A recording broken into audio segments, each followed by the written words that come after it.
Muy bien, la verdad que el equipo lo estoy viendo muy unido. Como te he dicho, estamos haciendo las cosas muy bien en casa,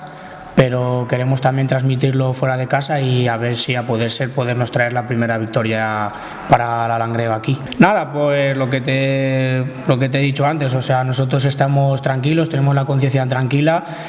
a pesar de que no están saliendo los resultados fuera de casa, seguimos confiando en que la primera victoria va a llegar cuando nosotros menos nos lo esperemos, pero bueno, lo importante es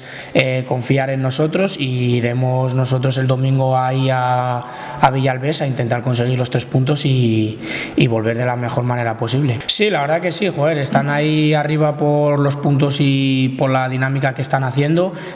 las cosas muy bien, o sea, nadie les ha regalado nada, pero como te he dicho antes, nosotros también estamos haciendo las cosas muy bien y iremos ahí a intentar sacar los 3 puntos. No